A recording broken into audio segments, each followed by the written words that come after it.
Hello and welcome to another statue review. Today we'll be doing the Carnage Legendary Scale bust, which is this guy right here. I did this guy almost exactly after I did the Legendary Scale Black Suit Spider-Man bust, but yeah, for some reason the video was there but the sound wasn't. So here we go again. This is a really cool bust, so I hope you guys enjoy the video, and yeah. Alrighty, as per usual, here's the box. Beautiful box. Sideshow always did pretty good with their boxes. As you see the prototype image at front, kind of web pattern. You can see like a city backscape there. Carnage Legendary Scale, Sideshow in the corner, Marvel in the corner here. And then side view of Carnage, some more imagery of comics. And then another side view of Carnage, kind of description. Yeah, it's kind of the same similar thing all the way around, just slightly different imagery, you know? But it looks good. And at the top, it just says Carnage Legendary Scale. Bottom, ins and outs. As you can see, it says there 187 out of 450. So this guy was quite limited. I know that there was a luxury edition or exclusive edition where it comes with a little plaque. I'll put that up here. It just says maximum carnage kind of thing, you know. All of them did come with something similar like that. I know the black suit came with back in black. But yeah, nice box. It's small, which is really good. Simple, unique. Let's get on to the figure. Alrighty, and here we have the statue. As you can see, he's kind of in this leaning forward pose with his head thrusted forward. I'm not too sure what he's meant to be doing. Maybe he's crouching down or looking over at something. I don't know.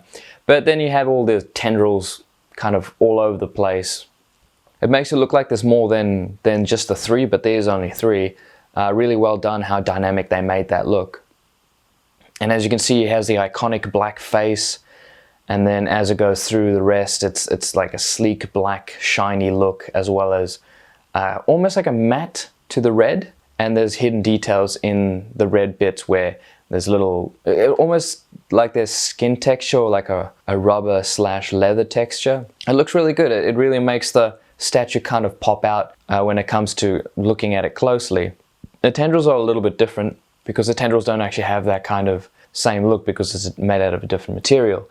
Where this is polystone, I'm pretty sure this is just like a plastic resin. And then his eyes have a nice shine similar to the black, and then there's some vein work going through there. Let's go in and have a few closer looks. Alright, here we have the eyes.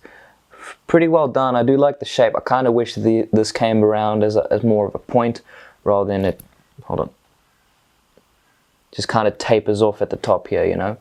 I wish it had more of like the symbiotic point that Venom and Spider-Man has. Slightly more iconic to the comics, you know. But you can see all those vein works through there. It's not showing up as well on camera than it is on the statue, but there's a lot more. It's more of a cream rather than a white that you can see now. There's a lot more veinage through it, and then you can see some of the textures in the red over there, you know. Looks really nice. Let's get a little closer look at the mouth there. The only issue that I have with the mouth of this statue is the fact that you can't really see it all that well if it's not in a well-lit room. It's very dark and it kind of just melds together. You can't see those beautiful sculpt details of those teeth. And even so, like there's actual pink on the inside. The inside of his mouth is sculpted, but you can't see that because it doesn't translate all that well. But man, is the sculpt on this really well done. I think that might have something to do with the paint. I'm not entirely sure. Or maybe the position, how he's leaning forward, you don't really see his mouth all that well. But very menacing looking kind of statue where those teeth look awesome, really well done. I kind of wish that they did something similar to this in the new Venom Let There Be Carnage movie, but unfortunately we didn't get that. But that's okay, I'm willing to see it and see how it looks on film. But this is my idea kind of Carnage look, you know, menacing, vicious looking, those black teeth, black face, and white eyes, you know, really stands out. Just craziness. Alright, let's get in and have a look at some of the other detail through the figure. There is some really nice detail sculpted all through the muscle structure of the back here. all lumpy and bumpy and gooey and nasty. I had to take all the tendrils out to show you what I mean. But you can see all the details of kind of folds or sculpted folds. I'm not entirely sure what you'd call that. And then you can see like his spine in the middle here. And as it goes on, you see that gooey, slimy kind of look of the wet look of the black symbiote bit, and it looks awesome. It looks really well done. It's only good to... You can only really see this kind of look when he is either really low. And that kind of sucks because then you can't see his face properly. And then when you put him up high, you can't see this nice detail, but you can see his face properly. So it's a kind of, you need to decide what you want to see more. And I think that kind of drops the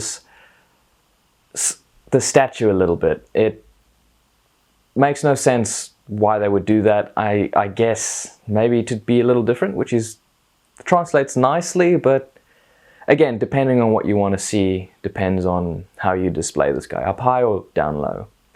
Another thing is because he's so front heavy, he does tend to tip forward. That's a balancing issue, I guess. But yeah, really nice detail. We'll get some more on the neck, but very nicely well detailed. And you can see the plugs where the tendrils go. Really cool.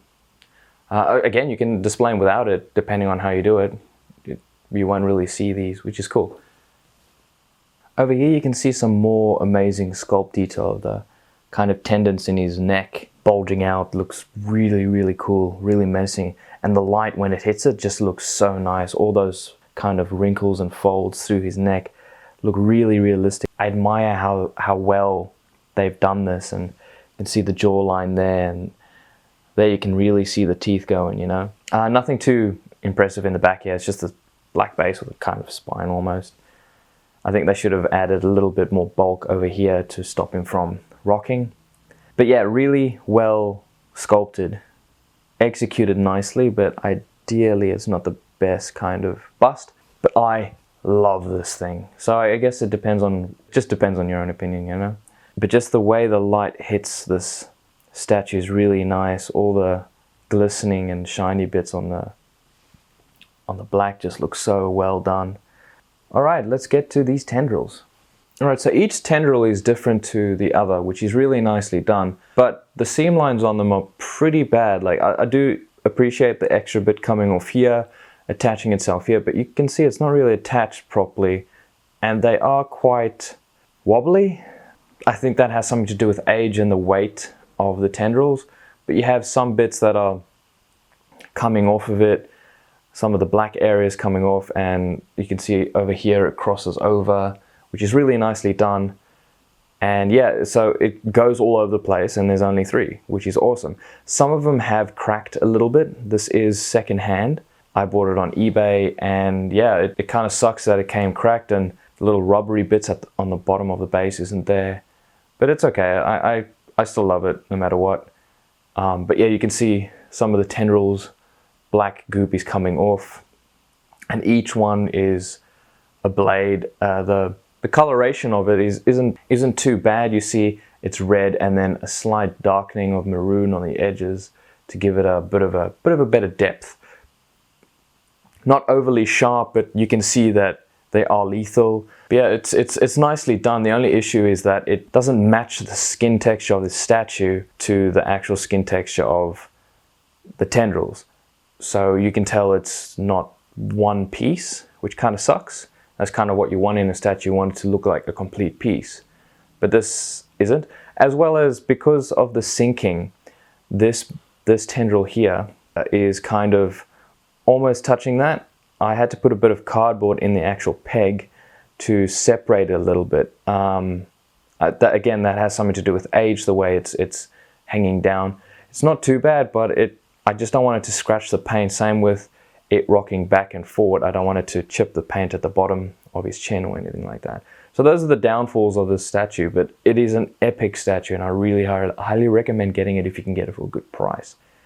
I think they're going for like over 1,000 Australian dollars now, which is crazy. But yeah, there you go. It's that's pretty much all there is to this guy. It's really nicely done.